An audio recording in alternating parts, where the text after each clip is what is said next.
well, masculinity is toxic. Human beings are a cancer on the face of the planet. We're an uncontrolled virus, and everything we do is destructive, and we're leading the entire cosmos to perdition. I've seen deep into the misery of very many people, thousands of people. I had someone phone me last night, and he just sobbed uncontrollably for 5 minutes or so. I didn't know who he was, and his grandmother had died of cancer, and his mother had died, and his fiance had left him, and he had been suicidal, and life's a serious business. You have a deep intrinsic value, and if you don't bring it to the surface, the world is much lessened as a consequence of your failure. And it might be crucial. I didn't understand how much people are starving for a word of encouragement.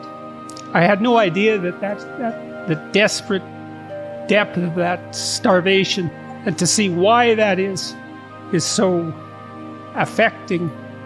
I guess I saw it most particularly in the case of young men, and so I'm doing what I can to encourage. I don't believe that human beings are a cancer on the face of the planet.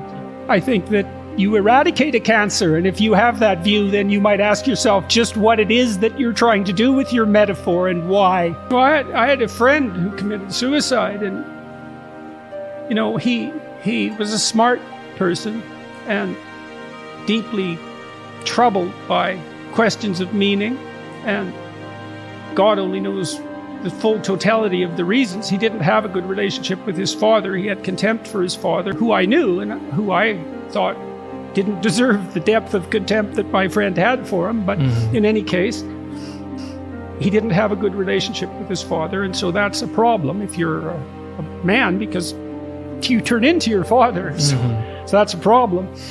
But he came to believe that human activity as such was destructive, and so any ambition that he had was malevolent in its essence. And so he tried to live a kind of nihilistic Buddhism, a self-negating Buddhism. He viewed himself as an agent of oppression. He wrote a short story once about living in northern Alberta, and he moved around a lot when he was a kid. He went to a small town, High Prairie, I think it was, had a large indigenous population, so there were a lot of Indian kids. That's the vernacular of the story. And he got beat up one day by a group of Indian kids, and he wouldn't defend himself. I mean, he was 10 in the story, He wouldn't defend himself because he was a colonial oppressor. You think a 10-year-old can't think like that. It's like, yeah, they're smarter than you think.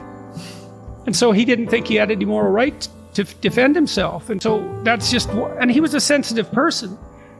And so, and it's a thorny ethical issue, isn't it? It's not that he was thrown sideways by something trivial, but he killed himself.